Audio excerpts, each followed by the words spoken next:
네, 오늘은 적분에 대해서 살펴보도록 하겠습니다. 일단은 지난번에 여러분들이 남겨주신 질문들 먼저 보자면, 어디 보자. 질문을 보자면, 자연 로그가 물리법칙에 자주 등장하는 이유는 단순한 수학적 편의성 때문인가요? 아니면 물리적 의미가 있나요? 자연 로그를 물어본 게 아니라 자연 상수를 물어본 거라고 생각을 할게요. 자연 상수가 기본적으로 복리이자를 연속적으로 먹이는 상황이랑 엮이잖아요. 근데 연속적인 비례하는 변화가 그 복리이자를 매 순간순간마다 먹이는 거랑 똑같아요. 그래서 물리가 아니더라도 다른 분야에서 되게 많이 등장할 수밖에 없습니다. 뭐 방사성 붕괴 냉각 모델 뭐 이런 거나 축전기 방전에서도 나오고요. 온도가 식는 정도, 조금 설명 붙이자면 방사성 붕괴는 방사성 물질의 양에 비례하는데, 축전기의 방전도 저장되어 있는 전하량에 비례를 하고, 온도의 식는 정도도 온도가 얼마나 높냐에 따라서 높으면 빨리 식고 낮으면 천천히 식고, 뭐 이런 거. 그리고 또 세균 초기 증식 속도, 세균의 양에 따라서 비례해가지고 증식을 하잖아요. 그리고 체내 약물의 제거 속도나 뭐 이런저런 것들, 순간적인 복리를 먹이는 행위와 관련된 현상이 많기 때문에 그래서 자연 상수가 많이 나올 수밖에 없습니다. 적분과 미분은 반대 과정이다. 어떻게 이렇게 기울기를 구하는 것과 넓이를 구하는 기울기를 구하는 것과 넓이를 구하는 것이 반대일 수 있을까? 이거는 오늘 적분하니까 오늘 설명하도록 할 거고요. 원의 넓이식을 미분하면 정확히 원의 둘레의 길이가 되고, 구의 부피를 미분하면 정확히 구의 건널비가 되는데, 이게 우연의 일치인지 아니면 진짜 이유가 있는지 궁금합니다. 이거는 여러분들이 이제 고급 물리학을 하게 되면은 많이 다루게 될 건데, 예를 들어서 원의 면적을 미분한다고 하는 건 아마 이 중심으로부터 거리 반지름에 대해서 미분을 한다는 것 같아요. 반지름이 조금씩 순간적으로 커지면 여기에 해당하는 만큼 커지게 되죠. 여기에 해당하는 만큼, 요 파란색으로 해당하는 만큼, 요 파란색으로 해당하는 만큼이 2파이 r입니다. 그죠? 그래서 면적을 반지름으로 미분을 하게 되면은 이 미소부피에 해당하는 양이 2파이 r이기 때문에 좀 수식으로 더 쓰자면 미분을 하게 되면 이 친구의 이 원 넓이의 미소 변화량을 살펴보는 거잖아요. 그러면 기본적으로 2파이 r 곱하기 dr입니다. 요게 증가하거나 감소하는 미소 변화량일 거예요. 근데 우리가 알고자 하는 것은 면적을 r에 대해서 미분을 하는 거잖아요. 그죠? 그래가지고 이 변화량을 r에 대해서 미분을 해주게 되면 요게 나옵니다. 결과적으로 2파이 r이 나오죠. 그래서 면적에 대해서 미분을 하면 둘레가 나올 수밖에 없는 게 정상적인 결과입니다. 구의 부피에서도 마찬가지예요. 구의 부피라는 건 여기 꽉 차 있는데, R이 dr만큼 변화가 생긴다면, 이 구를 뒤덮는 표면적만큼의 변화가 생길 거잖아요. 표면적이 4파이 r 제곱 곱하기 dr이 될 거예요. 요게 미소 껍질의 두께가 되겠죠? 근데 이 미소 변화량을 dr에 대해서 보통은 살펴보게 되니까, 요게 사실 dv잖아요. 요게 dv인데, 요거를 dr로 나눠주면은 dv분의 dr은 4파이 r 제곱이 될 수밖에 없습니다. 네. 그래서 면적에 대해서 미분을 하면 둘레가 나올 수밖에 없고, 부피에 대해서 미분을 하면 껍질의 면적이 나올 수밖에 없습니다. 네. 그래서 우연의 결과가 아니고, 이거는 필연적인 결과라고 보시면 되겠어요. 그리고 역시컨트 함수 미분 결과 x의 절대값이 씌워진 가정, 이걸 보면 PDF를 보겠습니다. PDF를 보면 우리가 역시컨트 미분에서 나왔던 내용이죠. 역시컨트가 어딨나. 역시컨트 어디 있었지? 역시컨트 역한삼각함수 여기 있네요. 시컨트라고 했으니까 역시컨트 아마 이거 같습니다. 이거. 예, 요거를 보자면 일단은 기본적으로 시컨트 역시컨트라고 하면은 x는 시컨트 y를 x에 대해서 미분을 한 거라고 볼 수 있겠죠. 그럼 왼쪽 미분하면 1이고 오른쪽은 시컨트를 시컨트를 미분을 하면은 여전히 요게 나오면서 탄젠트 y가 나옵니다. 요게 공간이 좁은데 1은 세크 y 탄젠트 y 곱하기 dx분의 dy라고 할 수 있을 거예요. 네. 네, 이렇게 되는데 이 친구가 세크 y는 어차피 이건 x잖아요. 요건 x니까 그대로 두면 되는데 문제는 탄젠트 y인데 이 탄젠트 y랑 세크는 요런 관계에 있습니다. 탄젠트 y는 탄젠트 y 제곱은 뭐지? 이거죠 아마? 세크 y 마이너스 1 요걸 겁니다. 요거고 세크가 아까 x라 그랬으니까 x 제곱 빼기 1인데 그렇게 되면은 탄젠트 y가 플러스 마이너스 x 제곱 마이너스 1이 됩니다. 근데 삼각함수를 제대로 하셨다면 알겠지만 일반적으로 역세크의 정의역은 x가 1보다 크거나 아니면 x가 마이너스 1보다 작거나 이런 정의역을 잡거든요. 근데 x가 1보다 크다면 탄젠트 y는 무조건 양수예요. 그러면은 결과적으로 dx dy에 대해서 정리를 했을 때 여기 정리를 했을 때 요런 꼴이 나오는데 어차피 x가 1보다 클 때는 탄젠트가 무조건 양수니까 요 결과가 양수가 될 거예요. 그리고 정의역이 x가 마이너스 1보다 적을 때는 여기서 마이너스 x 그러니까 이렇게 놓으면은 x 자체가 음수가 될 텐데 문제는 탄젠트도 항상 마이너스가 나와서 요런 관계가 될 거예요. 그래서 어차피 이 결과가 양수가 되기 때문에 결과적으로 그냥 절대값이 붙었다 라고 이해를 하시면 되겠습니다. 네, 그러면 얼추 설명이 된 것 같고요. 그리고 미분을 증명하는 방법은 이 방법뿐인지 아니면 다른 방법은 없는지 궁금합니다. 피타고라스 정리는 매우 다양한데 미분도 그러한지 궁금하다 라고 했습니다.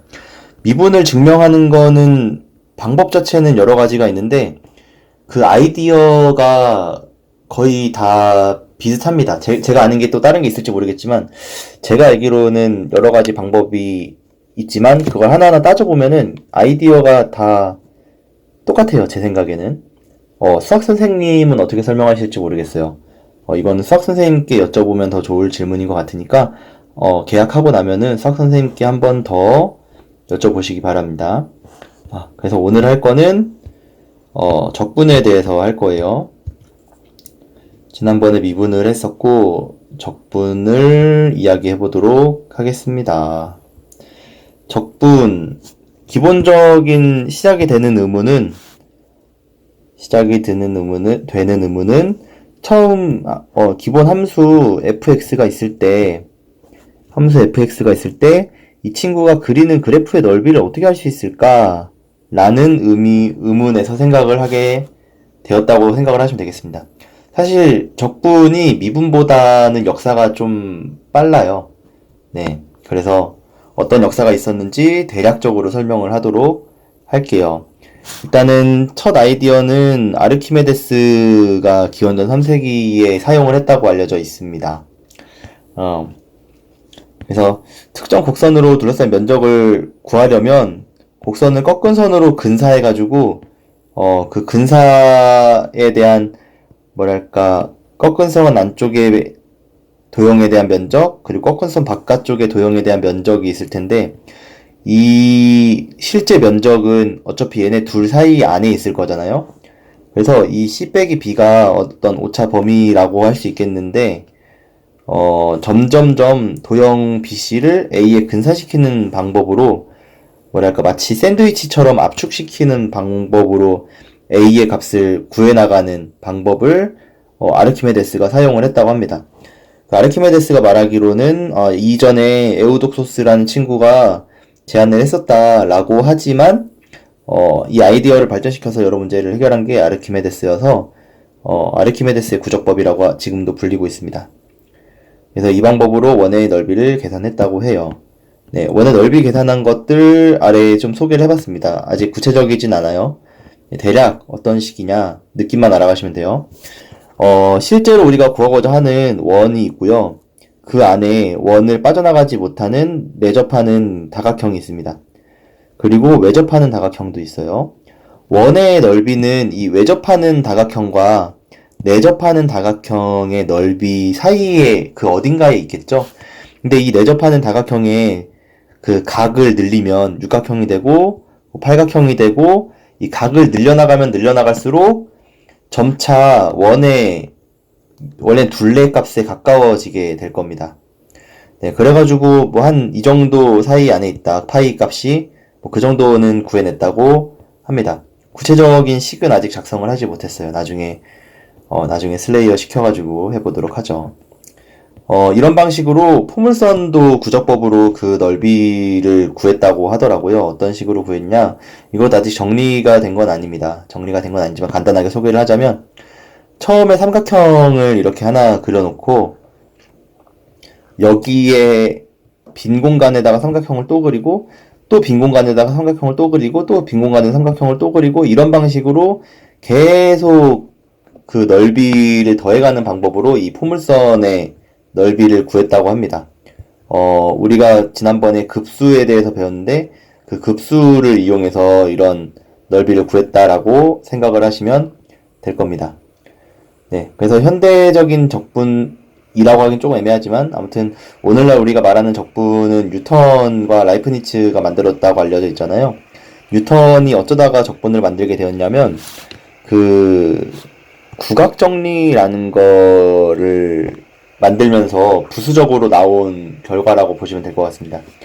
뭔 얘기냐면 그 뉴턴이 만유인력에 대해서 정리를 했는데 만유인력이 적용이 되는지 안 되는지 알려면 그 만유인력을 적용했을 때 얼마 있다가 해와 달이 이렇게 움직일 거다라고 설명이 되면은 될 거잖아요.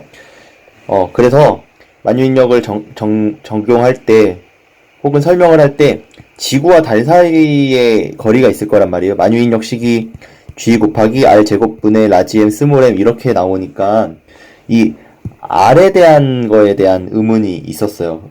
사실 그 행성 간의 거리가 아주 멀면 어차피 점과 점으로 취급할 수 있어서 요게 r이다 라고 하면 되는데 실제 행성이나 바위 같은 것들은 부피가 있잖아요. 그래서 근사적으로는 얘네 중심과 중심 사이의 거리를 r로 놓고 풀었지만 이렇게 근사를 해도 되느냐라는 의문이 따라왔을 겁니다. 만유인력에 따르면 모든 물체들이 서로 영향을 미치고 있기 때문에 예를 들어서 달의 중심 부분이 지구의 모든 부분을 끌어당기고 또 달의 다른 부분이 지구의 또 모든 부분을 끌어당기고 있고 이런 식으로 굉장히 복잡하게 작용하고 있기 때문에 근사적으로는 중심과 중심 사이의 거리를 사용했지만 이렇게 써도 되는가? 라는 의문에서 시작된 게 구각정리입니다. 이 구각정리를 증명하기 위해서 적분을 고안했다라고 전해지고 있어요.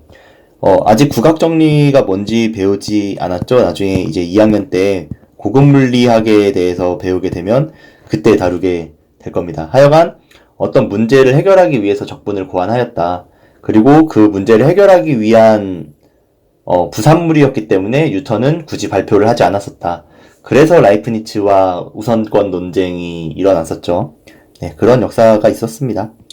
네, 적분 기호는 라이프니츠의 기호를 우리가 쓰고 있습니다.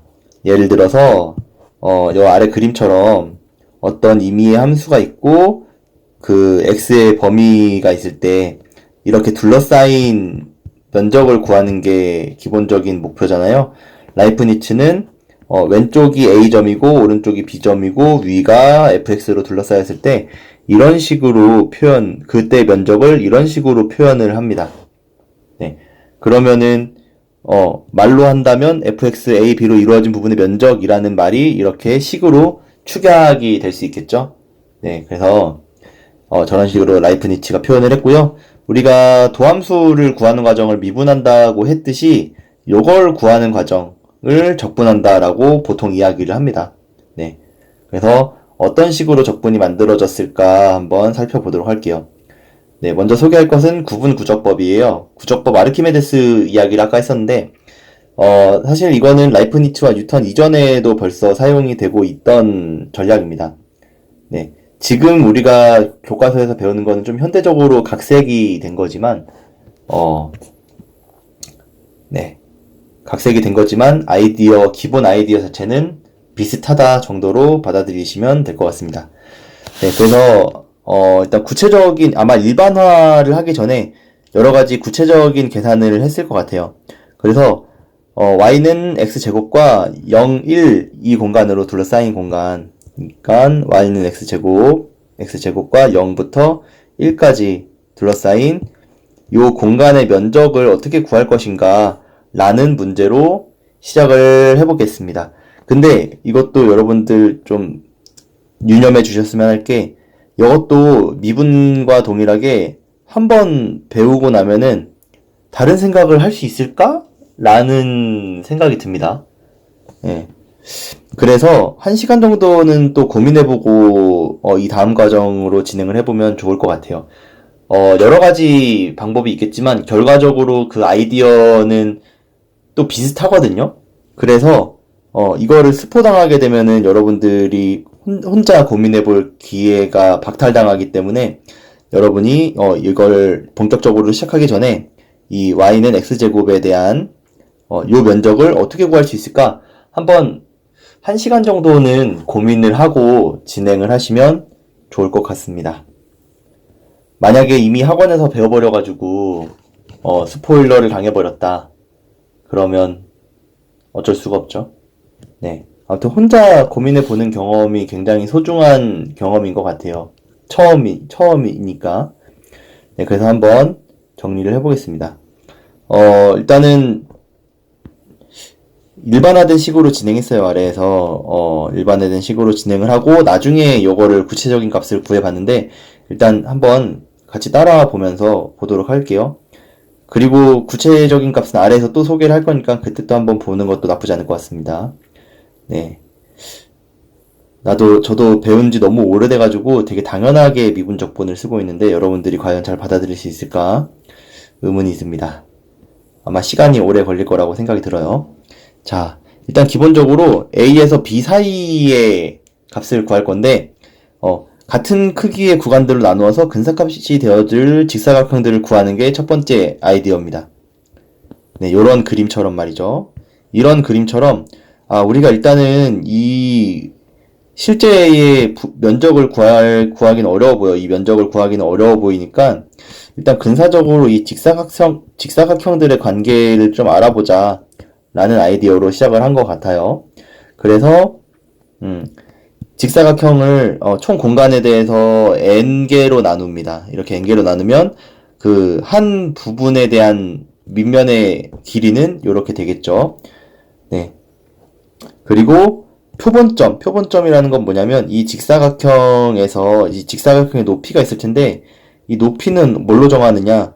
그건 어떻게 정하냐면 왼쪽 끝과 오른쪽 끝에 중심에 있는 이 평균 지점에서의 fx 값 요거를 이 직사각형의 높이라고 하자라고 하고 진행을 하는 겁니다. 사실 어차피 나중에는 이 직사각형들을 굉장히 잘게 쪼갤 거기 때문에 왼쪽에서 잡든 오른쪽에서 잡든 중간에서 이 높이를 잡든 상관없지만 일단은 중간에서 잡아보고 가도록 하겠습니다. 네.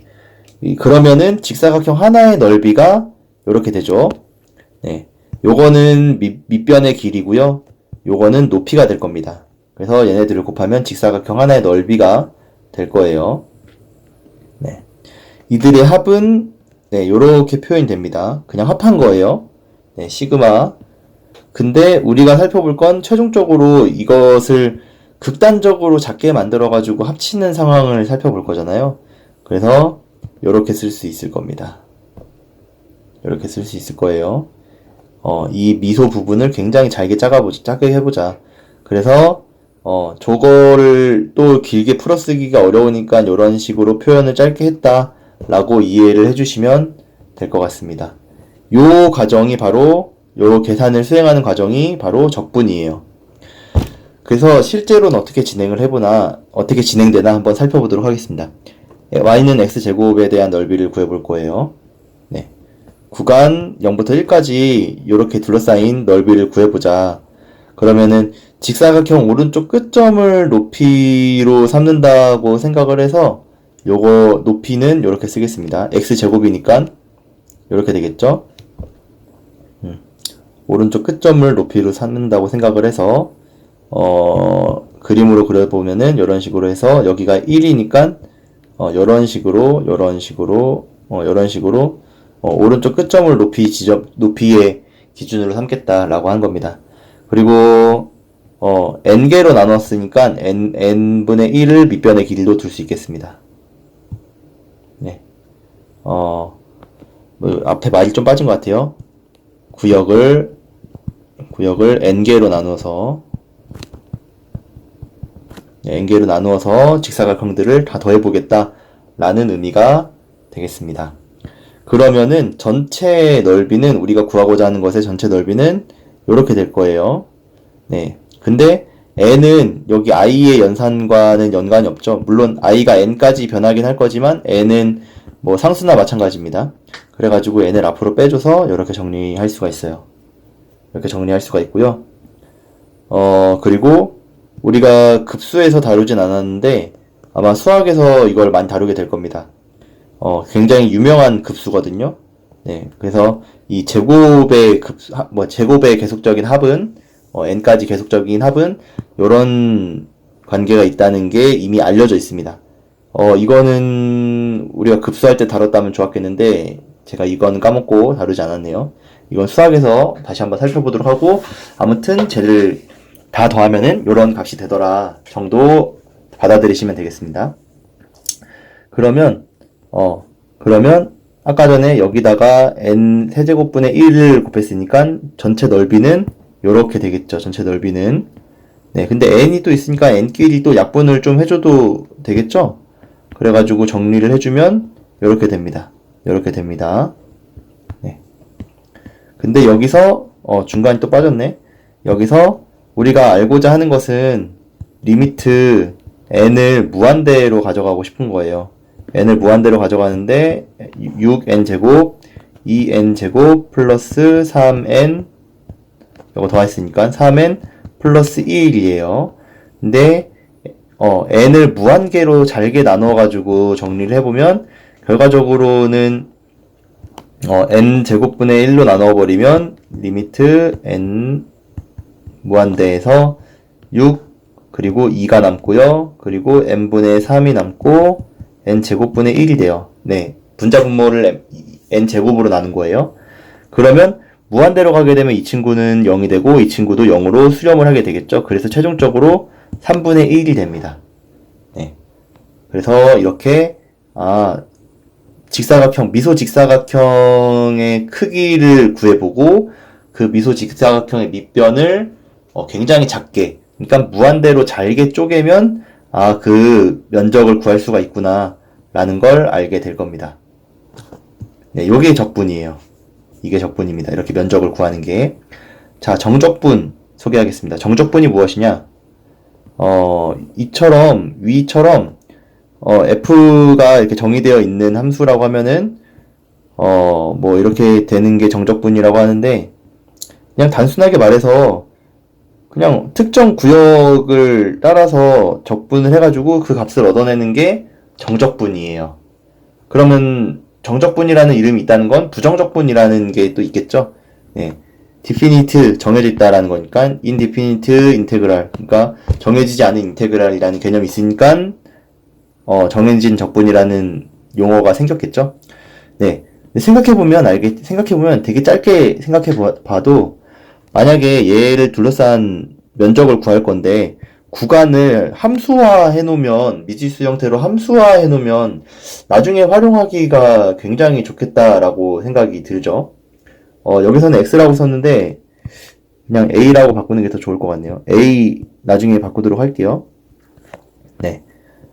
그러면은 a에 대한 이걸 바꾸는 것보다는 우리가 함수에서 미지수 쓸 때는 보통 a가 익숙하니까 요거 대신 요거 a를 바꾸는 게 나을 것 같습니다. 네. 아무튼 저런 식으로 함수화한다면 나중에 x에 대해서 우리가 아무 값이나 넣으면은 되게 손쉽게 쓸 수 있으니까 함수화 해놓으면 더 좋아질 거라고 직관적으로 떠올릴 수가 있게 될 겁니다. 그렇게 되면은 밑변의 길이가 x배가 되기 때문에 n분의 x, 높이는 마찬가지로 밑변의 길이가 x배가 되기 때문에 이런 관계가 있겠죠. 그래서 아까랑 마찬가지로 이렇게 정리를 해주는데, 이렇게 정리를 해주는데, 마찬가지로 n과 x는 이 i 연산과는 연관이 없어가지고 바로 빼낼 수 있어요. 네, 이렇게 되고 여기서도 중간 과정에 좀 리미트를 해주면 좋을 것 같아요. 리미트 뭐 n이 무한대로 갈 때 뭐 이렇게 해가지고 하면은 최종적으로 3분의 1 x 세제곱이 된다는 걸 확인을 할 수가 있습니다. 네. 이런 식으로 미지수화 해놓으면은 활용도가 굉장히 좋아지겠죠. 예컨대 0부터 9까지 할 때에 여기가 1까지가 아니라 뭐 1, 2, 3, 4, 5, 6 해가지고 9까지 할 때 요 면적 전체의 값은 얼마나 될까 이런 식으로 손쉽게 쓸 수가 있잖아요. 네. 우리가 원하고자 하는 요거를 알고자 한다면 요거 y는 a분의 제곱을 적분하면 3분의 1 x 세제곱이구나 라는 걸 기억을 하고 있으면 그냥 그 x값 안에다가 x값 대신에 실제로 사용하는 값을 넣어가지고 정리해주면은 손쉽게 0부터 1까지의 범위를 구할 수가 있으니까요. 네. 그래서 이런 식으로 다양한 함수들에 대한 적분표를 미지수 형태로 만들어주면은 굉장히 편안하게 쓸 수 있을 거라고 너무나 쉽게 생각할 수 있습니다. 그래서 되게 쉽게 떠올릴 수 있는 전략이라서 정적분 이후에 바로 정립이 되었을 거라고 생각하기 쉽지만, 본격적인 노가다가 이루어져서 뭐 표들이 나오기 전에 다행스럽게도 미적분학의 기본 정리가 발견됩니다. 미적분학의 기본 정리가 뭐냐면, 그냥 미분과 적분이 서로 역연산 관계다라는 게 미적분학의 기본 정리예요. 그래서 뉴턴과 라이프니츠가 각각 미분과 적분의 반대 관계를 발견을 했고요. 그래서 도함수를 찾는 과정이 미분이었잖아요. 역도함수를 찾는 것이 미분의 역과정이다 라고 밝혀냅니다. 그래서 이름이 역도함수라고 이름이 붙었겠죠. 네, 뉴턴식으로 설명을 하자면 시간 속도 그래프가 주어졌을 때 등속운동 따위를 통해서 그 면적이 이동거리를 의미한다는 것은 이미 알고 있었을 거라고 생각이 듭니다. 등속운동에서 이런 식으로 속도가 일정할 때 요 면적이 이동거리라는 거 알고 있고, 그리고 등 가속일 때도 이 삼각형의 면적이 이동거리라는 걸 알고 있었으니까, 임의의 속도와 그 시간이 둘러싼 이 면적이, 임의의 이동거리를 의미하겠구나라는 건 파악하고 있었을 것 같아요. 근데, 임의의 곡선의 경우에 미소직사각형의 크기가 해당 시간에서 속도랑 걸린 시간을 곱하는 것과 같죠? 그죠? 그래서 뭔 말이냐면 n개로 쪼갰을 때 n번째 직사각형의 크기가 면적이 요거라는 걸 이미 알고 있습니다. 예. 요런 식으로 해가지고 적분을 얻는 게 거리였는데 근데 가만히 생각해보면 순간의 속도를 얻기 위해서 미분을 개발했었잖아요, 뉴턴이. 그죠? 그래서 결론을 내리기를 속도를 적분하면 이동거리가 되고 이동거리를 미분하면 순간의 속도가 얻어진다. 그래서 적분은 도함수의 원함수를 구하는 과정이다. 그러니까 역도함수, 역과정이다라는 것을 인식을 하게 되는 거죠. 네, 뉴턴의 방식으론 이런 식으로 설명할 수 있지 않을까 싶습니다. 네, 조금 더 다른 방식으로 설명을 해보자면, 이 친구를 미분을 해서 얘가 나오면 역연상 관계를 만족한다라고 할 수 있겠죠. 근데 사실 이거는 뭔가 이미 결과를 알고 증명을 하는 거여서 첫 발견이라고 하는 거는 뉴턴의 방식으로 이해를 하시면 될 것 같아요. 네. 뭐 라이프니츠였다면 아마 뭐랄까 이 면적을 구할 때 어, 이 면적을 구할 때 뭐랄까 이 면적에 대한 함수가 있을 거 아니에요? 이 면적에 대한 함수의 기울기만큼 요 미소 직사각형이 증가할 것이다 라는 아이디어에서 역연상 관계를 발견하지 않았을까? 라고 생각이 듭니다. 네, 그러면 보죠. 코멘트를 하나 해놓을까?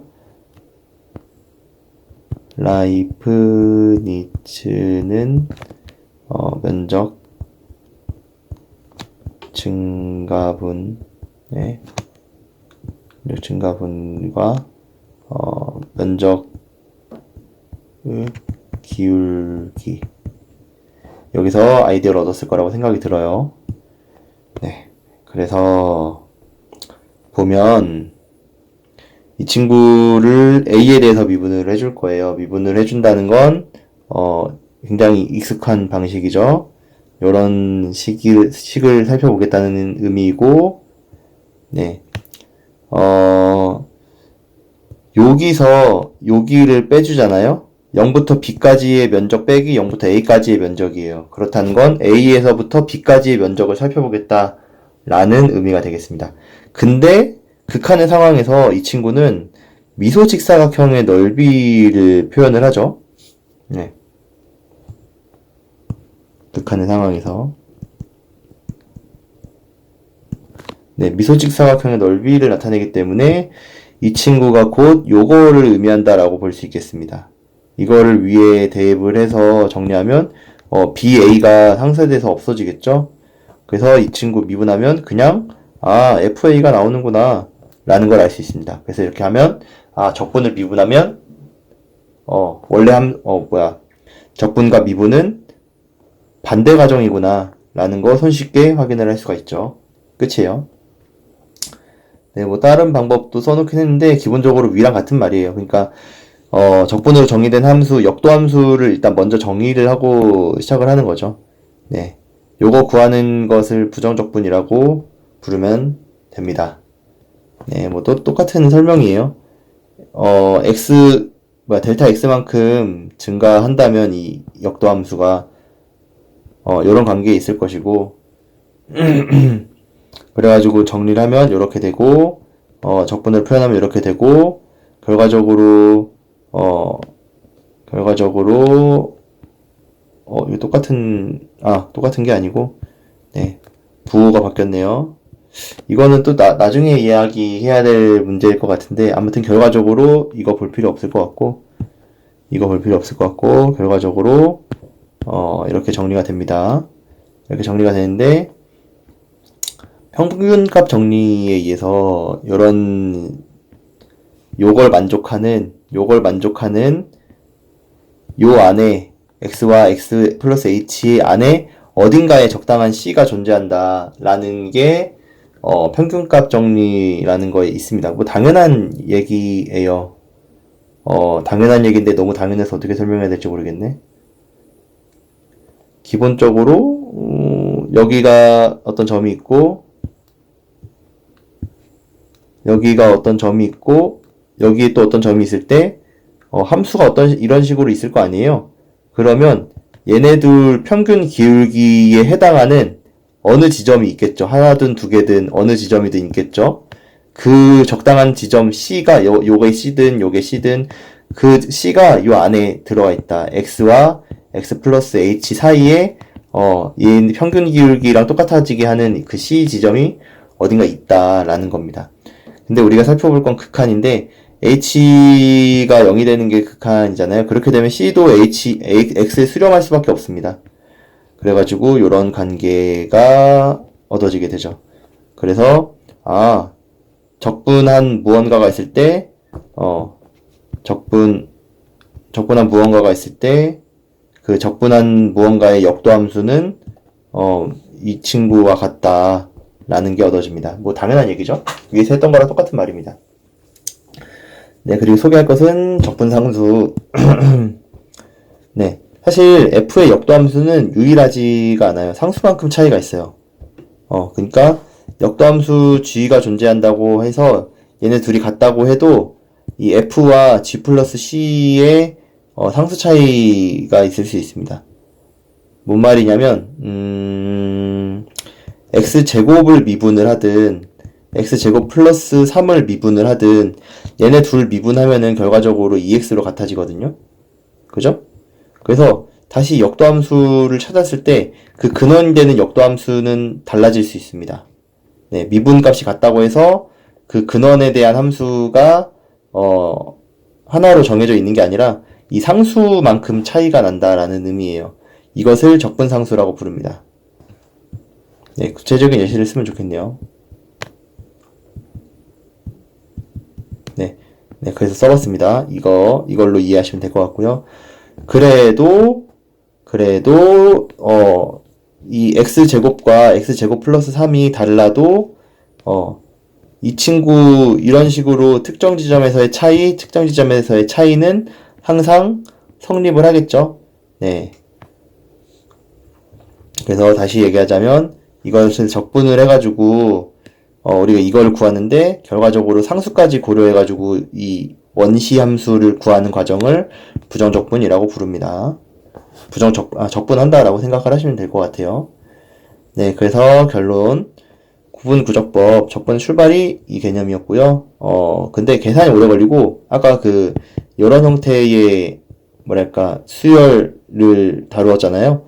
요런 거나 이제 또 더 고차함수가 되면은 i 세제곱이나 또 사인 제곱 x나 사인 제곱 i라고 해야겠지? 이런 애들이나 되게 다루기가 애매한 애들, 어려운 애들이 많아집니다. 근데 이제 뉴턴과 라이프니츠 이후에 그 추측되는 함수를 선택해서 그 함수의 도함수와 피적분 함수를 비교하는 방법을 통해서 적분을 찾아냅니다. 네. 그 실제적인 예시는 이후에 보도록 할 거예요. 네. 그러니까 아무튼 결론은 적분은 증명해내는 것이 아니라 미분 공식을 이용해서 간접적으로 접근하는 게 오늘날 일반적으로 이루어지는 방식입니다. 네. 네, 정적분은 이렇게 실질적인 숫자 형태를 얻어내는 게 정적분이고, 부정적분은 실질적인 값은 아니지만 함수 형태로 이렇게 얻어내는 게 부정적분이다 라고 보시면 되겠습니다. 적분 연산의 기본 공식. 우리가 미분에서도 xn 요거 미분해 놓고 sin x 미분해 놓고 이것들 기억해 놓은 다음에 여러 가지 미분 상황에 사용을 했던 것처럼 적분에 대해서도 이거 적분해 놓고 이거 적분해 놓고 표로 만들어 놨다가 필요할 때 쓰면 되겠죠. 네. 근데 이 적분 연산의 기본 공식을 찾아낼 때 이 과정이 미분과는 좀 다릅니다. 사실 곱하기는 24 곱하기 56 이런 곱하기는 답이 있죠. 과정이 있고 과정이 명확해요. 근데 반면에 요걸 어떻게 나눌 수 있을까? 요 과정은 딱히 답이 애매합니다. 왜냐면 얘네들은 그냥 단순히 기계적으로 곱하면 되거든요. 근데 얘는 어떤 숫자로 나누어서 정리를 해야 될까? 어떤 숫자로 나누면 나머지가 없을까? 그거는 해봐야지 아는 거죠. 네, 그래서 딱히 답이 없습니다. 감으로 하는 거죠, 나누기는. 적분이 좀 이런 느낌이에요. 미분이 그냥 이렇게 곱하기처럼 기계적으로 할 수 있었다면, 적분은 좀 나눗셈이랑 비슷합니다. 딱히 명확한 풀이가 제시되어 있지 않고, 추측을 통해 찾아 나가는 과정이라고 생각을 하시면 될 것 같아요. 그래서 지수함수에 대한 걸 한번 보면 우리가 이미 xn을 미분하면 요게 된다는 거를 이미 알고 있습니다. 그렇다면 요 친구를 적분하면 어떻게 될까를 알려면 그냥 단순히 우리가 미분과 적분이 역연산이라는 걸 아니까 미분해서 얘가 되는, 미분에서 얘가 되는 얘를 찾아내면은 된다는 걸 우리가 알고 있습니다. 그죠? 그래가지고 xn에 대한 적분은 이 친구예요. 이렇게 정리하면 됩니다. 근데 한 가지 또 문제가 있어요. 여기서는 그냥 막 썼는데 모든 n에서 그냥 이대로 기계적으로 적용하면 되거든요. 근데 문제는 얘가 조금 문제입니다. x분의 1이 x분의 1 빼고 모든 xn제곱 꼴은 이런 공식으로 쓰시면 돼요. 왜 문제냐면 위 공식으로 사용을 하게 되다 보면 분모는 발산을 해버리는데 분자가 수렴을 합니다. 그래서 전체적으로 발산해버려요. 잘못했네요. 얘가 분모가 0으로 수렴해버려요. 그래서 전체가 발산해버립니다. 네. 근데 이걸 어떻게 해결할까라고 생각을 했었을 텐데 되게 웃기는 게 우리가 요걸 미분하면 요게 된다는 것을 미분에서 이미 다루었습니다. 우리가 지금은 하루 동안에 미분 하루 다루고 적분 하루 다루고 해가지고 잘 익숙하지 않을 수 있는데 미분을 하는 사람들은 뭐 하루 이틀 만에 뭐 이런 표를 정리했던 건 아닐 테니까 여러 연산에 대해서 익숙함이 있었겠죠. 그러면 요걸로 바로 적분하면 안 되네 라는 걸 알고 나서 이걸 바로 떠올렸을 거예요. 이거 미분하면은 x분의 1 나오잖아. 그래서 얘를 적분하면 lnx구나 라고 결론 내릴 수 있을 겁니다. 네, 뭐 음수 영역까지 포함하면은 뭐 절대값 써가지고 하시면 되겠죠. 네, 그래서 뭐 증명 방법을 따로 올릴 수가 없어요. 증명 방법 따로 쓸 수 없고 그냥 미분에서 이 친구가 나오면 그게 적분이구나 라고 보면 됩니다. 그래서 k가 나오려면 kx를 미분하면 되겠죠. xn제곱이 나오려면 이 친구를 미분하면 된단 말이에요. 그리고 x분의 1이 나오려면 lnx를 미분하면 되고요. 이 친구가 나오려면 얘를 미분하면 되는구나. 이런 식으로 미분해서 이 친구가 되는 무언가를 찾아나가는 게 적분이에요. 되게 감에 의존하는 과정이죠. 그래서 지수함수 우리가 이거 미분하면은 자기 나온다는 거 아니까 적분하면 당연히 자기가 나오겠죠. 뭐 이런 식으로 미분했을 때 저렇게 나오게끔 하면 됩니다. 뭐 로감수 뭐 이런 것들 막 났는데 이런 것들은 조금 증명하기가 어려울 거예요. 찾아내기가 어려운데 근데 어떻게 이걸 찾아냈을까? 요런 게 참 어려운 일이죠. 어떻게 이런 발상을 했을까? 그 발상에 대해서 좀 이따 더 다뤄보도록 하겠습니다. 네. 이거는 뭐랄까 우리가 미분을 몇 가지 외우라고 그랬잖아요. 미분을 몇 가지 외웠으면은 적분 관계도 자연스럽게 외워질 수밖에 없습니다. 네. 조금 이따 살펴보도록 하고요. 자, 그렇다면 우리가 적분이 되게 재미난 도구라는 건 알겠다. 근데 적분을 왜 배울까? 적분을 왜 배우는 걸까? 라는 것에 대해서 또 다뤄 봐야겠죠? 근데 우리가 지금 거의 1시간, 지금 40분 정도 얘기하고 있군요. 40분 정도 얘기를 했는데 여러분들이 또 개인적으로 적분에 대해서 고민하는데 시간이 필요하기 때문에 오늘은 여기까지 이야기를 하고자 합니다. 여러분들이 실제로 했을지 안 했을지 모르겠지만 여러분들이 여기서 처음에 적분의 기본 아이디어를 떠올릴 때 시간을 썼다라고 생각을 해가지고 오늘은 여기까지 해서 마무리를 하면 될 것 같습니다. 오늘 웬일로 이번에는 과제를 9명이나 안 냈더라고. 이제 좀 처음에 열정이 식은 것인지 아니면은 제가 관리를 잘못한 것인지 과제를 제출하지 않은 9명은 뒤늦게 내봤자 어차피 제가 안 읽을 것 같으니까 의미는 없고요. 다음부터 늦지 않게 조금 작성을 해주시면 좋을 것 같아요. 과제 늦으면 제가 이전 과제는 읽지 않겠습니다. 네. 여기까지 할게요.